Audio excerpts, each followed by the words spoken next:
We're just a few hours away from our very own F1 insider, Tim Hauraney, touching off at Toronto Pearson Airport to go to, I'm assuming, Heathrow, right? You're going to Heathrow? Going to Heathrow, yeah. Leave in when do I leave? Well, I leave the apartment in about 2 hours, and then, we fly out I fly out at 10 p.m. tonight. So, are you one of those guys that likes to be at the airport exceedingly early?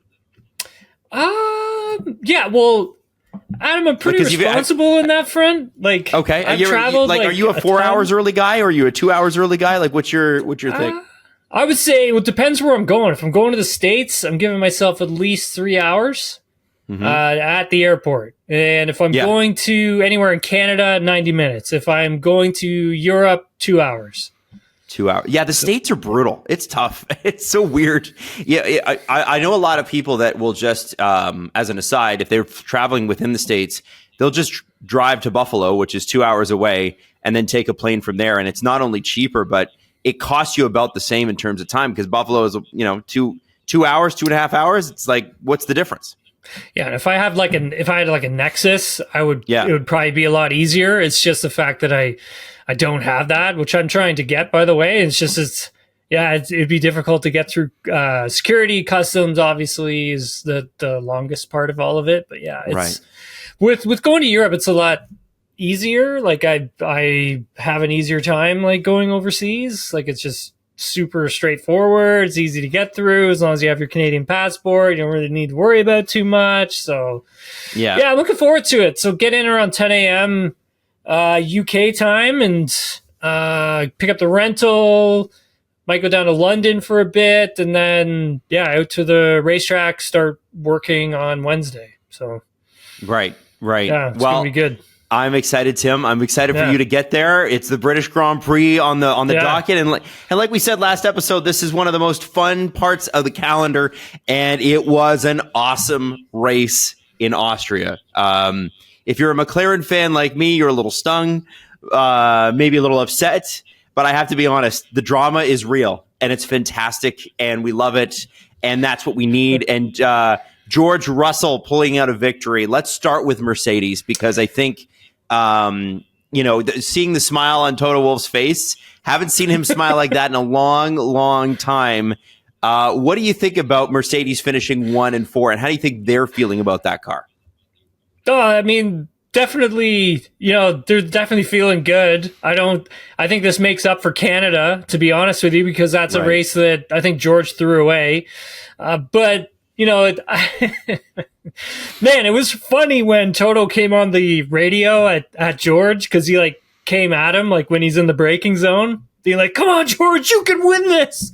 And George snaps back. He's like, "I'm trying to drive the effing car." Yells back at him and then at the end when we got the radio from Toto being like, "Oh, really sorry, George, that's my bad. I got a little excited."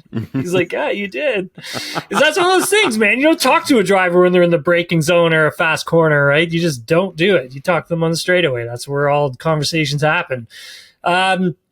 Lewis, not a great race for him. I don't think he performed fairly. He didn't perform very well this weekend. He admitted that as well. For George, just right place, right time, right, Adam? He just made sure to put himself in the right position and capitalizing on the chaos that unfolded in front of him. And that's what, that sometimes that's the way it works out. It's just, is Mercedes the fastest team? They're not. Are they the fourth fastest team? They're actually not. They're the third fastest team now, because Ferrari has taken such a step backwards, and something we'll probably chat about a little bit later. But we sure will. I mean, for George to get that win, like I said, Adam, I think it just makes up for makes up for what happened in Canada. Right. Well, and to the drama, because we can get right into it, because there's a lot to get to. As usual with Red Bull, you have internal fighting to start the weekend off. And it has to do with a celebration of 20 years of Red Bull, in which Jos Verstappen was supposed to drop into the RB8, I believe. Yep. We did talk about this on Thursday, but I think it's important context regardless. And obviously be a part of a parade and show that off. And apparently Christian Horner didn't want him to, but this is according to Jos Verstappen, who's, I'll be honest with you, relationship with the truth for me is, questionable at best most of the time.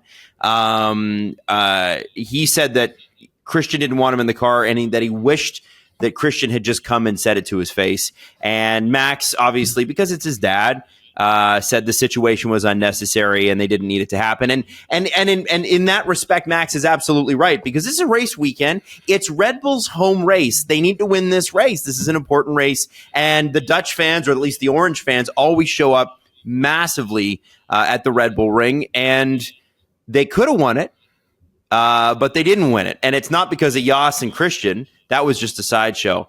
They didn't win it because, Tim, why?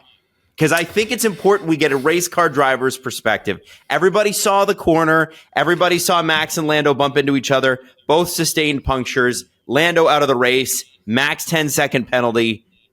What do you think? Before I start, Adam, is there anything you need to get off of your chest? I'm waiting. I'm waiting until you're done. I'm waiting until you're done, because I think we need the rational perspective, and then we can get the. Because honestly, Tim, I think it's important. You don't want to just launch into the respectable fan reaction. I've had a couple hours to cool down, and here's what I want. Right. I want to hear it straight, so I can either be more or less mad about it. But at least I'll feel justified. Does that make sense? Total sense. Okay. All right. Actually, this would be pretty good if you're watching us at home or listening. You pull up the you can find a feed of the entire race. Go to lap 55. So that's when Norris makes his first attempt on Verstappen, and you can. I mean, it's blatantly obvious he moved in the braking zone. I don't care what anybody says. He's moving in the braking zone, and he did. So for Lando as a driver, when you have something like that happen to you, it takes away, I guess, your trust level with who you're racing with, because you don't have that trust that they're going to race you fairly. Like, you're going to be given enough room to either pull a pass off or an attempt at a pass. So for Lando, I think that's it's already shaken him a bit from there on out. My problem with that part is the steward's not getting involved immediately. There is a moving in the braking zone, and I'm sure everybody heard this, penalty that literally exists because of Max Verstappen. And in the past, when he moves in the braking zone, because he used to do it a lot, and it pissed a lot of drivers off. So there literally is a rule for that because of Max. And he definitely moved in the braking zone there. There's no question about that. So the steward's not, at least noting it, I think is an issue. I think when you note something like that, or you put it under review, your drivers and your team you're going to get notified, right? They're going to say, like, hey, you guys are under investigation. Max moving in the braking zone. Lando gets notified. So it sort of lowers that temperature a bit at him. You know what I mean? Like, it just takes it down just a little bit. And it allows Lando to feel a little more, I guess, not comfortable, but a little more confident in trying to attempt something the next time, because Max may not do it again. Right. But with that, Adam, let's say, since we didn't get a noting or a review or an investigation, I should say, Lando has a couple more attempts at this thing, but by the time you get to lap 63, he has another attempt at it. But this time, when he's heading into turn 3, he bolts off from behind Max, and as the two of them are heading up to turn 3, you can see that Lando has given him a lot of space in between the two of them. And here's what I would have done in that moment, because Max has already set the precedent. He's set the precedent that he's going to move in the braking zone, right? He's also the championship leader. He can lose points. He hasn't won the championship yet. This championship is still alive, and we have a lot of races to go, so he can lose points. If I'm Lando Norris, I'm not giving him that birth of space in between the two drivers. I'm coming over and we're going to go wheel to wheel through this thing. Sure. And I know you have to leave. I know you got to leave some space. You always got to leave the space, but Max has already set the precedent. And now I'm going to set my own. And that's going to fix that'll fix the entire thing for both drivers, because what that moment says is that I'm going to put my car here. And if you're going to move over on me when you're braking, we're going to have a collision. So I'm going to leave it up to you to make that choice of whether or not we have an incident here or not. Just park your car there and see what transpires, right? And so from that moment moving forward, you've drawn a line in the sand saying, look, I've had enough with your moving in the braking zone, and this is what I'm going to do. And if you don't like it, too bad. You were already doing something that I found was totally unfair. So now I'm going to do something that's totally unfair. And at that moment, the stewards should definitely stay out of it, because they didn't get involved with it back on lap 55. So you should be good to go with doing something like that. And if not, then you can go and argue it after the race as a team. Right. And then in that moment, Adam, I don't think you get what happens later. You don't get the two of them touching, because Max isn't going to move in the braking zone anymore. Right. And he did move in the braking zone. So, and they had a collision.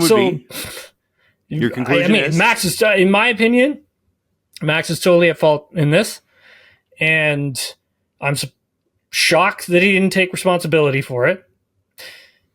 And I am interested to see what happens between these two drivers moving forward, because there's a little more I want to get into on that after I hear what you think, Adam Wilde, about what transpired.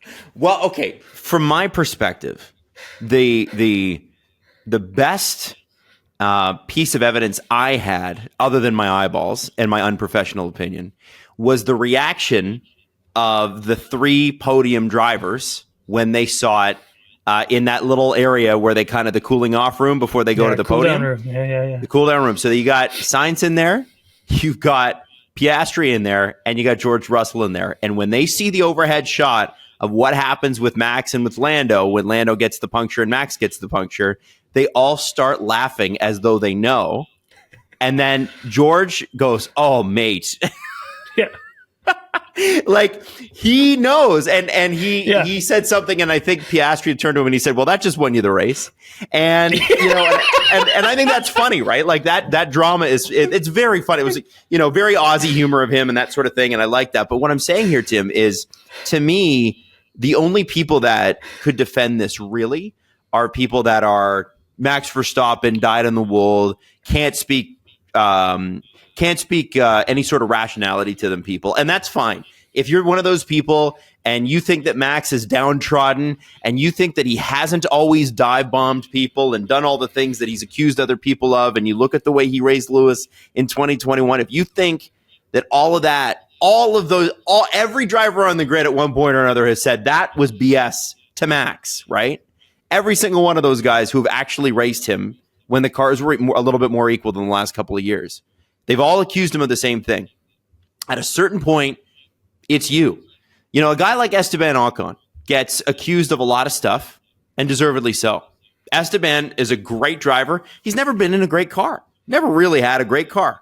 That guy, everybody kind of universally accepts, Esteban's a bit of a wild card. He dive bombs people. Look what he did to Gasly in Monaco. Look at this. Look at that. Even Max, and him almost, punched each other out once after a race. Yeah, and what's interesting about that, Tim, is that everybody accepts that about Esteban, and they still respect his driving skills. With Max, there seems to be this extreme defensiveness when it comes to criticizing this driver, who, by the way, has always been this way. And what's noticeable is it's come mostly after 2021, because a lot of people, myself included, believe that the rules were improperly applied, and Max won, and I don't doubt his legitimacy as a champion, but the stewards, Michael Massey specifically, improperly applied those rules, and he won a championship that he probably should not have won, if all things were being equal, right?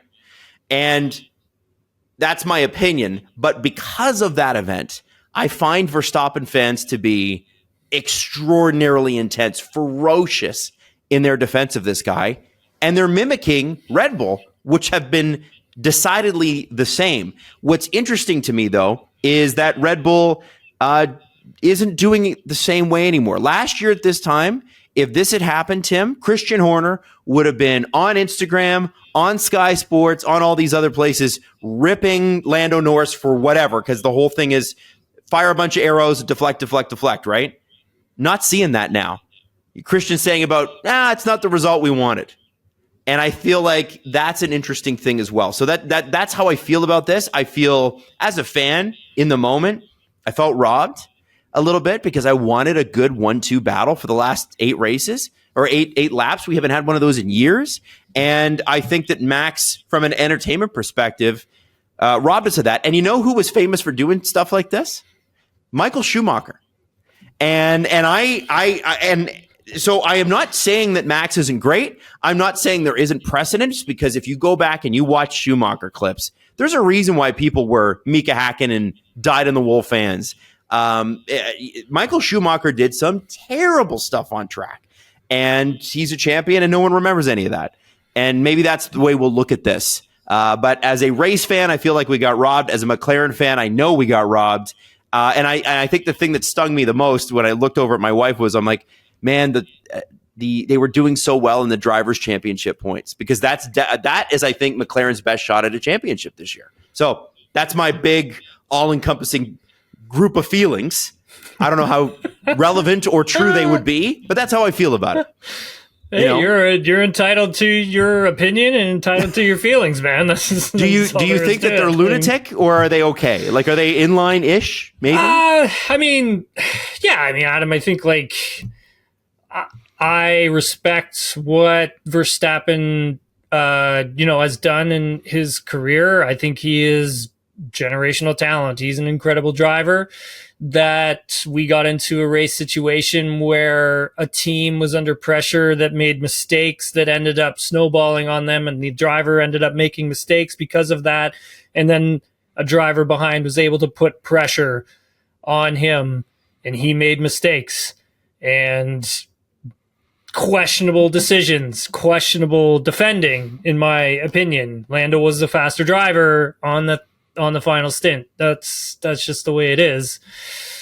I think that if Max hadn't been so aggressive in the braking zones, he may still would have had a chance at fighting for the win. Like that was a fight that was going to rage on, I think, until close to the end. Just the way it is. And instead, both of them get taken out. I mean, Max able to limp back to the pits and get some points, carry on and get some points, extend his championship lead because of it.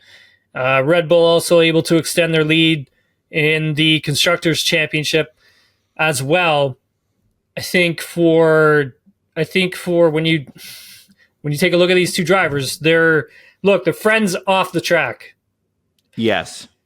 And you cannot be friends if you're fighting for Grand Prix victories and championships, unless you have set a precedent for what the two of you are going to allow and what the two of you are not going to allow.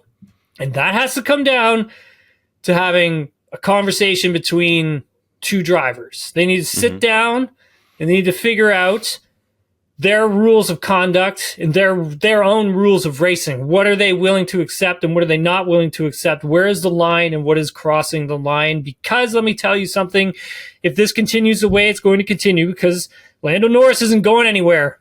He's going to be in contention for race wins. Most likely he's going to be in contention for a race win next weekend at the British Grand Prix. This is not going to end. McLaren is here. They're going to be here for the rest of the season. We know that. If these two want to remain friends, by the end of this season, they are going to need to sit down and have a conversation on how they want to race each other. Because if they don't, Adam, that friendship is gone. And Lando said as much. And it was interesting because he's like, listen, Max has got to take responsibility for this. Otherwise, I'm going to lose a lot of respect for him. Obviously, that's post-race and you're in your feelings a lot. How could you not be? Things are intense. Max said that Lando was doing a bunch of things that had been illegal. I mean, he did get a black and white flag, right? And he said, and he's expecting not to get penalized for it or whatever. They say what they say. It's interesting that you say that these two drivers need to sit down and have a conversation with each other, because the way we would look at it from the outside is, well, it's the FIA that's going to determine that. But actually, mutual respect between drivers racing for a championship is not unheard of. And so you say, sit down on the private jet. You look at Hakkinen and Schumacher. You had mentioned Hakkinen and Schumacher earlier. We're going to reference them again. Those two would have a chat. Like, they literally would go and have a chat as to things that were acceptable, things that weren't. Mika would grab him and say, look, you did that. Like, I don't like it. Like, when you're doing things like that. And he's like, next time you do something like that, this is what I'm going to do to you. And so these are the conversations that need to have happened. And that's why I said earlier, with setting a precedent where you're Lando, you're going to park your car right there, and I'm going to leave it up to you whether or not we're going to have a collision.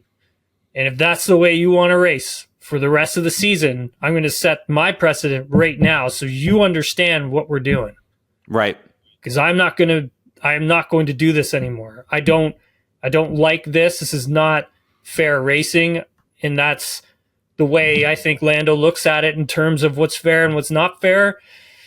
He is a driver that does demand respectful racing, and I have no problem with that. But I also, Max he's ruthless, right? Like, well, there's a reason why he's a 3-time, potentially 4-time Formula One world champion.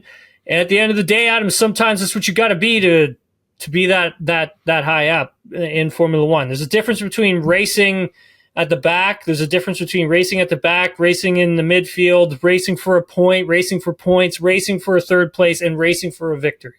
Right. There is a difference. If you're racing for a point, you got to keep the car alive. Like, you have to live to fight another day. If you're racing for a race victory. Max and Lewis didn't seem to be able to have that conversation. That might have come down to competitiveness. Could come down to maturity. One being much older, one being much younger. Could be a whole bunch of things.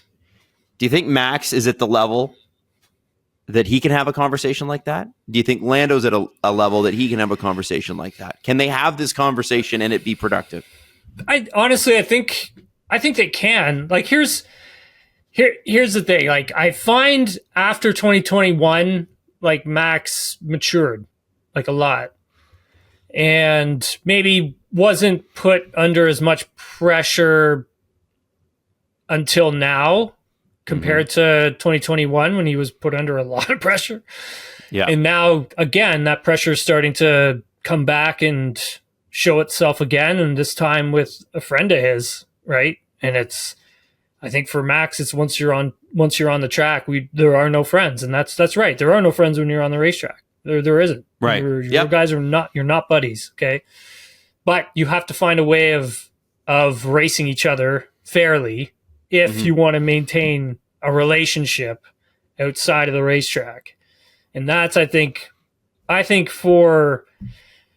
would hope for Max, that's what he would want, right? I don't know, but I would hope that that's what both of them would want. Obviously, they both want to win. They're both competitors, and they should be, and they should want to kick each other's ass when they're on the racetrack. But off the racetrack, I mean, yeah, they've been friends for a very long time, so it would be a shame for them to lose that over something as silly as tactics within your driving. And, when you look at the stewards and what are they, do, sometimes the drivers have to police themselves. That's all there is to it. Right? We'll see. Listen, I feel like Lando can have that conversation. I feel like he wants to. He basically told the press he wanted to today. You're right on the maturity with Max. I'm just not sure he's ever going to give that. And that might be the thing that makes him a champion. There is that little bit of being a champion that is absolutely ruthless. So I don't want to take anything away from him on that.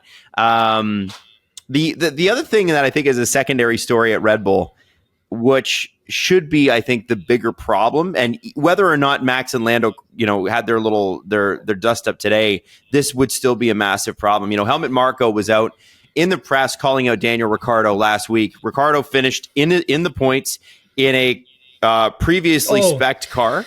I want to go back on something real quick, Adam. I'm really sorry to the viewers and listeners, because I just kind of popped into my head. I was just thinking about when Lando got his track limit violation. Oh, and yes. He had been hit with they hadn't issued the penalty within the moment, but he was put under investigation for obviously leaving the track limits too many times. I think that Red Bull needed to do a better job in that moment of relaying that information to Verstappen. I think that if they do that, then we may also get a different outcome from the way Max was also handling the situation. I think at that point, he probably would have let Lando go by and waited to see what the stewards had said, because it is a given that when you go over track limits too many times, you are automatically getting that 5-second time penalty. And I don't think Lando is going to be able to open up a 5-second gap over Verstappen if he got ahead. I mean, maybe he could have cranked out 3, maybe 4, but I don't necessarily think he would have been able to hit 5. But so that was just like another thing that actually just crossed my mind when we were talking about that's that battle between the two of them and how things may have changed or may have been a little bit different. And again, speaking to the maturity of Verstappen, where, if he had have gotten that message, I highly doubt that he fights Lando as hard as he does. And do you think that Lando eventually would have passed him and won, or is there a different winner in mind that you have? No, I think would have been a good battle between the two of them, but I think Norris comes away with the win for sure. Yeah. Wow. He was a faster driver on that final stint. He had more newer tires, right? Like Max was on. Max didn't have anything left like that was newer. He had a couple had a couple tires that were a little older, but for Lando, he had fresh rubber, and I think he would have won this for sure. And that's the difference, right? That is the small little difference that we have been talking about for the past 3 months now.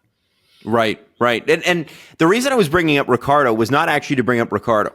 It was to bring up Sergio Perez, who, Tim, again, finishes far lower. And listen, you could talk about where Perez finished and how great that is. The reality is, if Norris and Verstappen don't crash out, or if Norris doesn't have that issue. He got beaten by a Haas, Adam. Yeah. So, yeah. He would. I don't mean to be an asshole. Even lower at Norris track. Yeah, but I don't mean to be an asshole. But Perez had damage to the car, right? It was big damage. He had a friggin' hole in the side of the thing. So obviously the car not performing to its best. Mm-hmm. But qualifying in particular, Adam, was a disappointment. I mean, Max blew Sergio out of the water. Yep. And the Red Bull. And I keep saying this, I'm going to keep pounding this drum. Red Bull needs to do more to give this guy a hand to get out of his slump, because it's like having the yips, it's just, it gets in your head, and it's like you've got to find a way of getting it out and being able to perform to the best of your ability. I mean, it's not a good look on paper when it says Haas, Red Bull Racing, Haas on it, and it's no, I'm not taking a shot at Red Bull Racing or Sergio Perez, and I'm not taking a shot at Haas, but he just needs to do. There needs to be more. We need more from him. The whole team, the Formula One. We all need more from this guy. He's got that long-term deal now. Gotta get going. So I think what's so striking about that, Tim, is that if you're feeling that way, Red Bull's notoriously cutthroat program, how do you think internally his performance is being received? Obviously, there's going to be a lot of focus on Max, but at a certain point, you got to stop worrying about what your junior team is doing and you need to start worrying about the fact that your secondary driver in a much better car is finishing behind both Mercedes, behind both Ferraris, and is regularly struggling to beat a sophomore driver from your rival team. I mean, it's not good. Like, you have to find a way of getting this guy's confidence back, because you're trying to win this Constructors' Championship, and they need the points. I mean, it's like I'd said, like, McLaren's not going anywhere. Like, they're firmly in it now. Like, and then so is Mercedes. They're starting to come on song too, and they're only going to get better because they have upgrades coming to every single race until we get the summer break. And then your competitors are also going to be bringing cars. Like, so it's just the goalposts are going to be moving every single race we go to. And as a driver, you have to measure up to those expectations. You have to at least get close to your teammate. And this is just, it's tough, man. Like, that's really hard on the team who wants to try and win this Constructors, and they just need a little bit more from Sergio, but they also need to do more in terms of helping him get back to where he was at the beginning of the season. And what do you think can be done there in terms of their support? Because they don't seem like a very supportive team unless you're their top driver. I think, like, one of the main things is helping him not get lost with the setup. Mm-hmm. And I find that from my point of view, Sergio, I think, goes a little too far in doing the same thing that Max is doing with setup. Okay. And I think if he can just take a little bit of what Max does in terms of setup, and then, add his own little sprinkle of whatever else he needs, and he's got to build the confidence back. Like, he has to start building the confidence back. Like, I think, like, Horner made a great point. I think it was Japan. And Suzuka is a daunting racetrack. Like, it's extremely fast, and you have to have a ton of guts to really go out there and wrestle it. And he had a great drive there. He also had great qualifying there. Had pretty strong qualifying as well, if I remember correctly. Yep. And that's an extremely tough track, man. Very hard to, like, you need a lot of confidence in the car. You need a lot of confidence in yourself to really throw it on the limit. And so what happened from then to now, right? Like, what happened to that driver? So that driver is in there.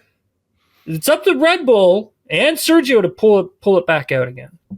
Yeah. Yeah, well, and the reason I was looking at my phone while you were talking there, it's not because I'm bored. It's because I'm trying to, I wanted to make sure I got it right. So Nico Hülkenberg and Kevin Magnussen sandwiched Sergio Perez today. What do you think about that for the Haas F1 team? Oh, it's great for Haas, right? I never saw that coming. But both of them actually were qualifying really, really well this weekend. They both looked really, on it. But, like, straight line speed, they had that car really trimmed out. Like, they, I think they, from the looks of it, they took a different approach with how they came into Austria, and were more like, hey, we're going to go for straight line speed over cornering, because straight line speed, they were very dominant in that stretch, and it looks like, it really paid off for them. The one thing I had a concern with, Adam, is when they were battling each other after their first stop, and they both went onto the hard tire. I thought that that was going to cost them points. And I think you and I were in a group chat with Justin and Jesse, and I think I made mention of that. Like, hey, these two guys fighting right now, they may cost each other big points here for the team, but. I mean, it was good that the engineer jumped on and simply said to K-Mag, like, hey, you got to take it easy here. Like, this isn't going to last if you guys keep doing this. And he's like, well, what about Nico? And he's like, we're telling him the same thing. Like, you guys got to chill or else we're not getting points. So, right. I mean, it was a very, very good performance from both of them. And exciting, because in one race, they equaled their total amount of points from last year, which is 12. Pretty amazing, and has to feel fantastic. Mm-hmm. The other thing is that it's very likely that this driver lineup is completely different next year for this Formula One team. So any incoming drivers got to be looking at them going, "Oh, that's interesting." Yep. Don't hate that. Now, I do want to talk about Tsunoda Ricciardo, because obviously Yuki Tsunoda has been re-signed. Daniel Ricciardo, the army of fans that he has, are begging the admin on Instagram to please re-sign Daniel Ricciardo, and I don't think it's up to the admin who runs their social media. No. But he did finish P9 today, and you had an interesting point about the kind of car setup he went with. Yeah, I think from my understanding, Daniel was using the old spec car. So I think he reverted back to older parts on the car for qualifying, and then obviously into the race, because once you hit park firmware, you can't do anything to the car. So it was from qualifying and then through the race, had older parts on the car, where I believe Yuki was running the newer parts. So it's hard to say, was it like a great performance from Daniel? I mean, for sure. What about Yuki, though, right? Was it the fact that these upgrades are kind of resembling downgrades? That's, I think, the question that they're going to have to sort out before they get to the British Grand Prix, because it kind of looks like, Adam, this thing has been rushed. I would say something similar to what Aston Martin had going on. Like, it looks like Aston Martin's upgrades were rushed, and it doesn't look like they're really taking. And same thing with RB as well. It doesn't. These upgrades that they've brought, I don't think they've provided them with a step at all, really. Wow. So that's got to be tough for the garage, but also, for Daniel, it's got to feel good, because these next few races are really going to benefit what that car was already strong at anyway. You see that in him finishing, P9, and even if Lando Norris doesn't crash out, he's P10, he's still getting a point. Yeah, it's still, Adam, it shows you, like, it was a good drive from Ricciardo, regardless, like, of what he had on the car. Like, it was a very strong drive from him in this race. Good qualifying as well. Got the car as far up as it possibly could go. He's making a strong case for sticking around, man. That's all I gotta say. Yeah, no kidding. It just seems like a good idea at this point. Now, a couple other notes from today. Obviously, Charles Leclerc, right off the top, has a disaster start, has to replace the front wing on the first lap, finishes just out of the points in 11th place. Really you would expect, with the Ferrari car being the third fastest on the grid, I was like, oh, he'll make his way back into the points, and he just never did. No. Carlos Sainz, however, finishing third. He would have finished fourth, but even so, great race for him. Ferrari's another team, Tim, that really hasn't taken a step in terms of performance. Yep. No, it's true. It does not look like they've taken a step with their big upgrade that they brought either. I mean, ever since Canada, and they got the tire pressures wrong there, it's just been a downhill, like, spiral for them. Like, it just hasn't gone well for Ferrari. It's disappointing to see, because, honestly, at the beginning of the season, we were like, hey, who's the only team that can beat Red Bull? Well, it's going to be Ferrari.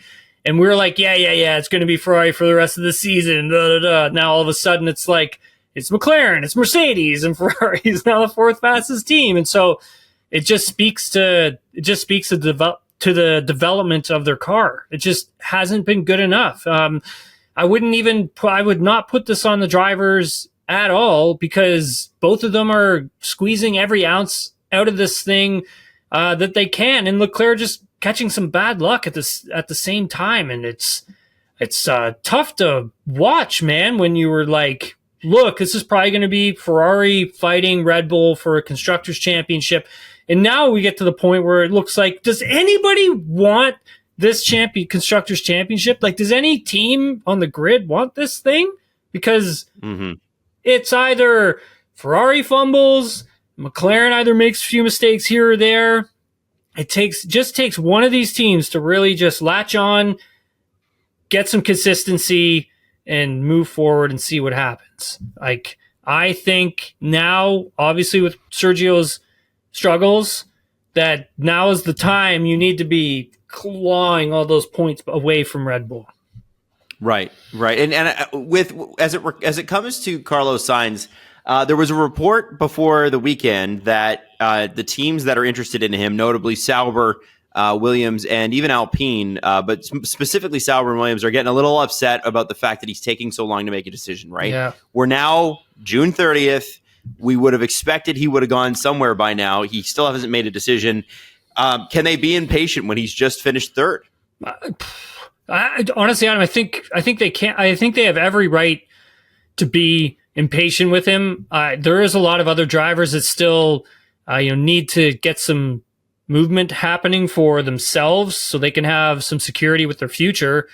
I mean, Carlos wants to go where there's going to be a Mercedes engine for 2026. I think that's basically what that boils down to. I think for Alpine, if they're going to ditch their engine program for 2026, which, those rumors keep getting stronger and stronger. And, Flavio's been having some meetings with Mercedes apparently as well at the same time and wanting to try and sign themselves up for Mercedes power units for 2026.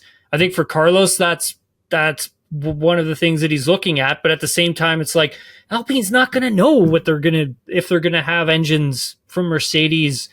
That's going to take a while. It's not like it's going to take like another week or whatever. It's going to take months and months before we have an answer on that front. So for Carlos, it's like he can't wait that long because Williams is going to lose patience. Audi is definitely going to lose patience.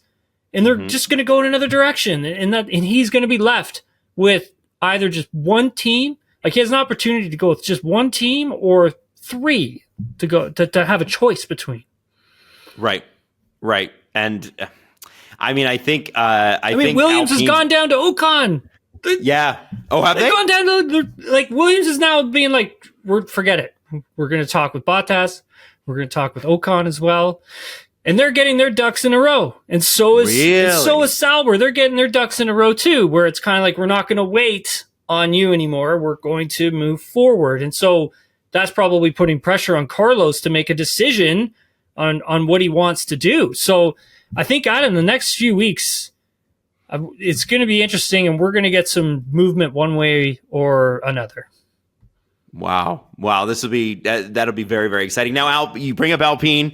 Their drivers obviously have a pretty tense rivalry. Esteban Ocon will not be back next year. But both, they seem to always be right where each other is on the track too, which is hilarious. You usually have drivers that are a little bit, one's a little better than the other. Every week, the Alpine drivers seem to be one is in front of the other and vice versa. And it was no different this week. Gasly passed Esteban Ocon, and on the radio, one of the more viral moments of the race was he just said ciao. Pierre Gasly, which I think is amazing. Pierre Gasly and Esteban can now be open up. Oh, it's great. It's so funny. Obviously they don't like each other. It's not a secret. They're going to race each other hard. But Gasly seems to have a little bit of an edge after this. There's a fight in Pierre Gasly that I think is different from the Pierre Gasly we saw at Toro Rosso, Red Bull, and then out back at AlphaTauri. This guy seems to have been like, you know what, I'm not going to put up with your BS anymore, and I'm out to fight here. Kind of interesting. Bit of a switch. Well, I think they're still so upset because I think Ocon and Gasly were playing games with each other in whatever it was, sprint qualifying. Mm-hmm. And I think Sergio got caught up. It was either main qualifying or sprint qualifying. I forget. Anyway, I think it was sprint. But essentially Sergio got caught up in their little battle they had going on between the two of them in qualifying. And so then you go into the race and look, good hard racing. I enjoy good hard racing. It was respectful between the two of them, and it was. Mm-hmm. They kept it clean. So I got no problem with that. And how much, Adam, how much is Ocon really going to play the team game from here on out when he knows that Bruno Famin was like, see you later? Yeah, I don't think that's going to happen. What's the reason to? But I think Gasly is going to want to beat him anyway, right? Yeah, for sure. I mean, I think Pierre's really done quite well. I would say in the last 5 races, he's been very strong. At the beginning of the season, Esteban was the stronger driver, and now just things have really turned more in Pierre's favor. And whether or not they're still swapping the chassis as well, I believe if they were still swapping the chassis this race weekend, I believe would have been Gasly getting the lighter chassis. So, I mean, there's that as well. But I mean, I can't imagine they'll be swapping chassis now. who knows? They may still do it though. I mean, the team needs points, right? Like they need points, and they need to try and get these two guys working together. So, because what are you going to do? You can't just put, Jack Doohan in there and expect him to be able to keep up to Pierre, score points consistently in the points, hang on to points, close out those races. Mm-hmm. I mean, Esteban, proven veteran, he's proven to get points, hang on to points, race win as well, hang on to those at the same time when you got another fabulous driver chasing you down. Yes. Hungry. Anyways, yeah. So I think for those two, I mean, Bruno Fammon's got his work cut out for him for sure. He sure does. Tim, Christian Horner made a point earlier this week about, in his typical snarky Christian Horner way, about Lewis Hamilton. And people were asking him about the power unit comparison between Ferrari, Ford, and Mercedes specifically, and if he had any concerns. And he said, well, the guy who everybody says, the team that everybody says has the best power unit already in 2026, their best driver just left them and is going to Ferrari. Now it's a good argument, and it's very a good point. It's fair vintage point, Christian. Fair vintage point, though. Christian. Fair point. That's what do you think's the most likely right now? We don't hear anything except for Mercedes has the best one, which leads me to believe that someone from Mercedes probably putting that out there. Don't blame them for it. Yeah. But have you heard anything that's real, tangible, that how these power units are stacking up?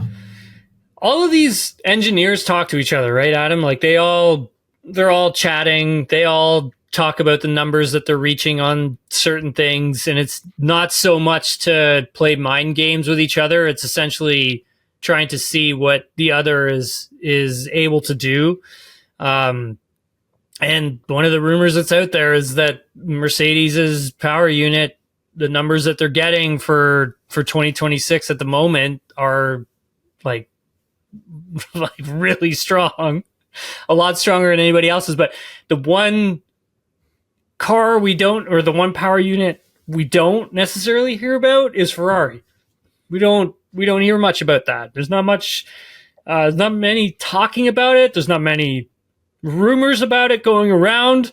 And, that has me curious as to like, what does Lewis know that a lot of others don't? Right. So, I mean, like he's made some really, like he's made some smart decisions in the past, like leaving McLaren to go to Mercedes. And we all know what happened once Lewis got to Mercedes. And now looking at Ferrari, what do they got going on for 2026? Who knows, right? Like he could be onto something here. So okay. I like that. That's funny. That. It's a funny comment from Horner, though, man. Like he's the thing about Christian is you can get mad about what he says. He's always there's a really high degree of wit there, and it's super negative and toxic, and it's great. And the sport would not be the same without that kind of humor, I think. Dude, his comment about Yas on Friday. Oh my God. Saying that, if Mercedes wants a driver, Yas is available. Like, oh my God. He's a zinger guy. He's good with the one line, man. He's killer. And I don't know, man. Maybe it's part and parcel of like growing up in the British newspaper system, like where you have to deal with the British media all the time, and they're very like that. But damn, he drops the hammer. And he's so good at it too. He is. He's so it's infuriating. If you're a fan of like any other team, you're like, screw this guy. But you know what? I gotta say, even though I'm a dyed in the wool McLaren guy, I respect it.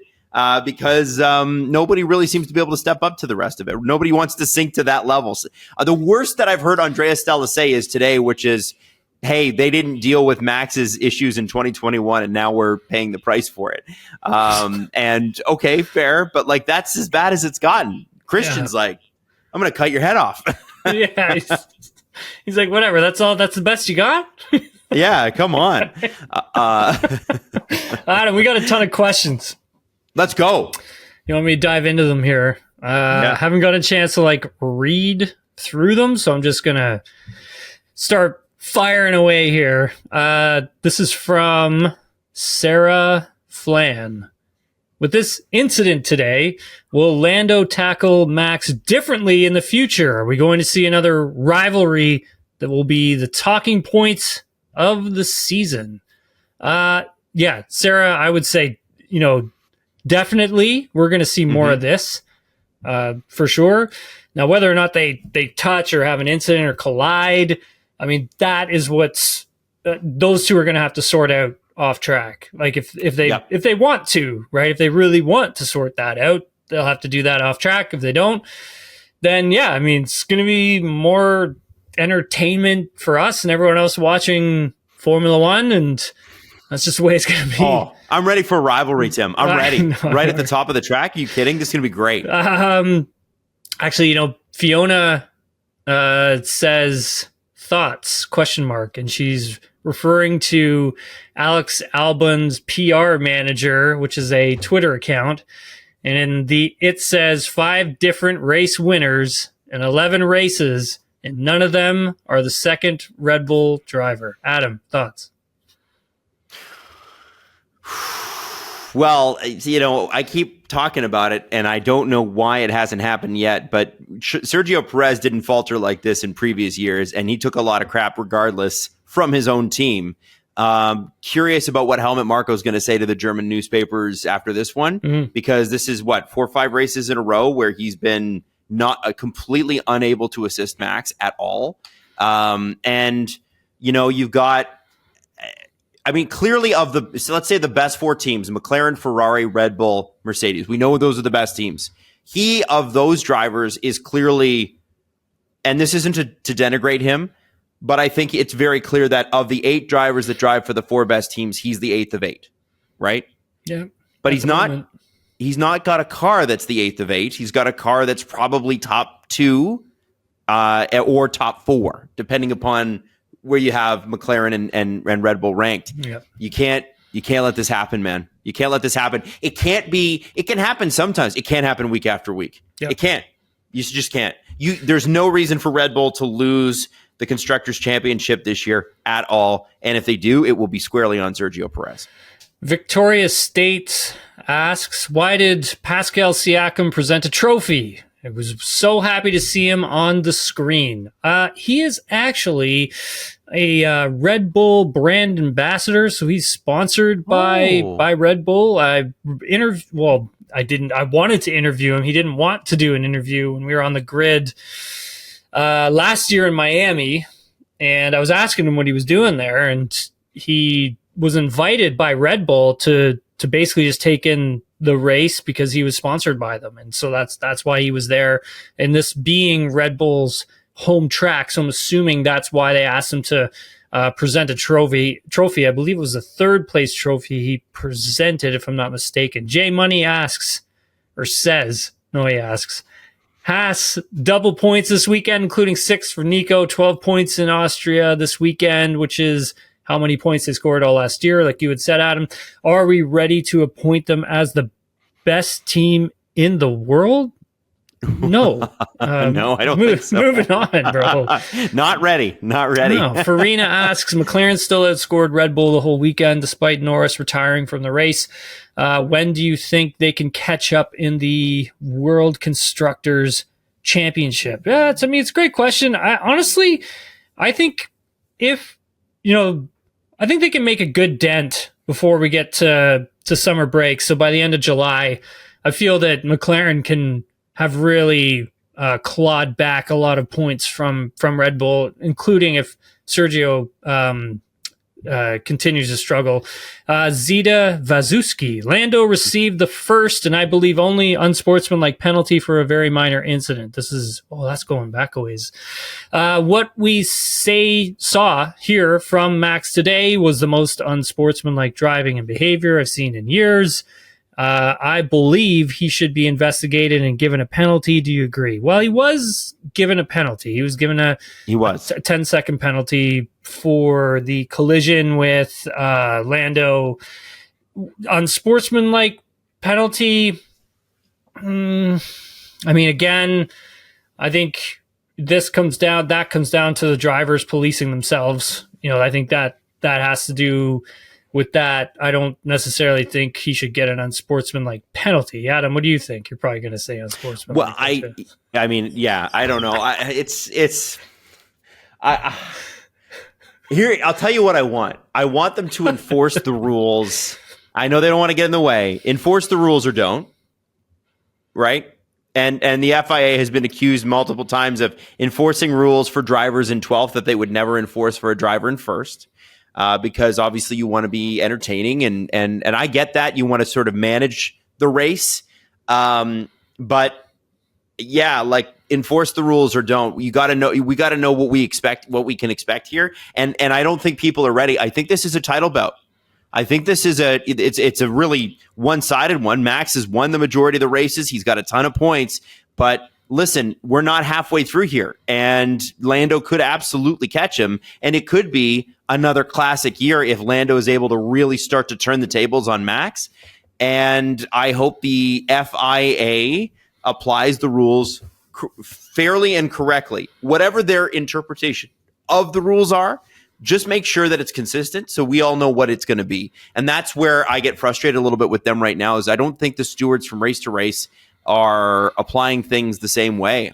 It was nice though, Tim, it's nice to be able to do this show after this race. Remember last year, wasn't there 22 different violations they had to go through? Like 1,200. No way. 1,200 actually? Yep. Like, this is what I'm talking about, man. It's like, that's what I'm looking for. Should he get it?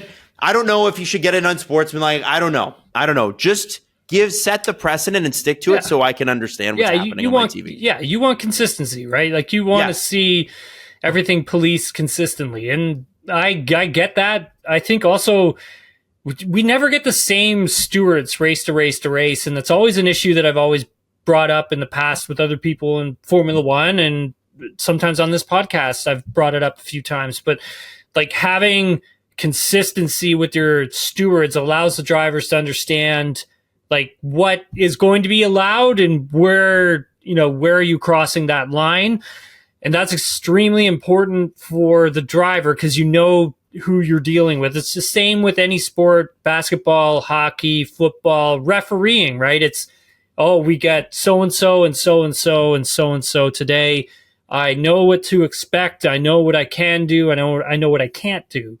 And with stewarding, if you look at like IndyCar, they keep the same stewards for every single race. They never change, which shows us like, one, how hard the drivers can go and race each other, because they can race each other pretty hard in IndyCar and get away with things. But it shows us like where the line is, where the limit is, what can they do and what can't they do, and the drivers police themselves within that. And when we look at Formula One, it's almost like with the rule book that they have now, it's so complex. There's so much in it that I think it needs to be revisited as well and have a deeper look at. And I think the drivers need more of a say in like what they want to have happen. Well, I would love that. I think that would be good. Any other questions, my friend? That's it. That's everything. Yeah, man. It was great race this weekend, Adam. It was great race. Great race. And you know what? Every year everybody complains about Monaco. I'm like, look at the next races on the calendar. Monaco, you can survive one weekend of a parade in Monaco for this. These races have been spectacular. Yeah. Silverstone is always a classic, notably that it goes from Red Bull's home race to McLaren's home race. We'll see how that all goes. And Tim, enjoy your time. I'm so freaking jealous, man. Oh, it's going to be great. So yeah, we'll do this pod when we're over there. So that'll be fun, man. We'll have a good time over there. And, hopefully have a bit of news, can report back on Thursday when we get to do the show again. I'll say this. There are things on this show that Tim is aware of that he cannot say and will not say, but they're exciting things. So that's the joy of being an insider, Tim. Lips are sealed, Adam. I'm not going to say anything else. Not going to confirm or deny that I might know some things that other people don't. Tim, real pleasure, buddy. Safe drive safe flight to England. Enjoy it. Say hi to the British Isles for me. It's my favorite place to go in the whole world. So I hope you have a blast. Thanks, buddy. Appreciate it. Talk to you Thursday.